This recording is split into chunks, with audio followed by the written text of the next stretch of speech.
इस धरती पर अधिकतर जीव समूह बनाकर चलते हैं। समूह बनाकर चलने की प्रवृत्ति अपनाने से मन में सुरक्षा का भाव पैदा होता है। मनुष्य का जिस तरह का दैहिक जीवन है उसमें तो उसे हमेशा ही समूह बनाकर चलना ही चाहिए। जिन व्यक्तियों में थोड़ा भी ज्ञान है वह जानते हैं कि मनुष्य को समूह में ही सुरक्षा मिलती है। जब इस धरती पर मनुष्य सीमित में संख्या थे तब वह अन्य जीवों से अपनी प्राण रक्षा के लिए हमेशा ही समूह बनाकर रहते भी थे। जैसे जैसे मनुष्यों की संख्या बढ़ी वैसे अहंकार के भाव ने भी अपने पांव पसार दिए।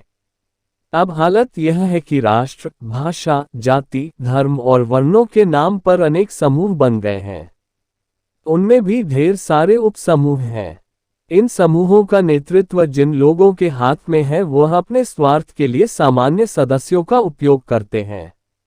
आधुनिक युग में भी अनेक मानवीय समूह नस्ल, जाति, देश, भाषा, धर्म के नाम पर बने तो हैं पर उनमें संघभाव कतई नहीं है।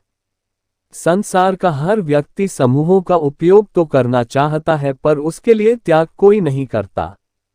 यही कारण है कि पूरे विश्व में सामाजिक, राजनीतिक, आर्थिक तथा धार्मिक क्षेत्रों में भारी तनाव व्याप्त है।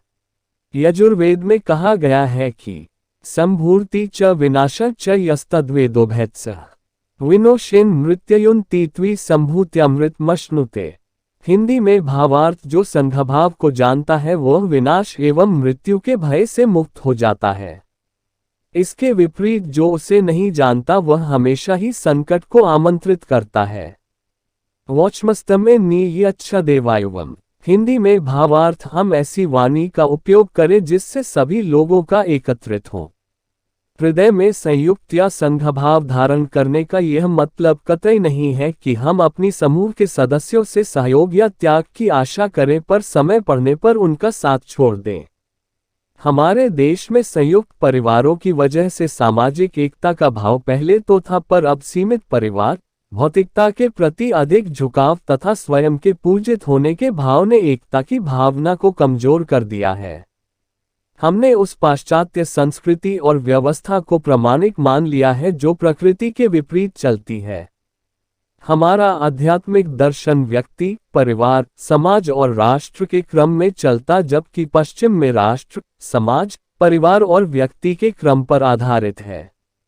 हालांकि हमारा आध्यात्मिक दर्शन यह भी मानता है कि जब व्यक्ति स्वयं अपने को संभाल कर बाद समाज के हित के लिए भी काम करे तो वही वास्तविक धर्म है। कहने का अभिप्राय है कि हमें अपनी खुशी के साथ ही अपने साथ जुड़े लोगों के हित के लिए भी काम करना चाहिए।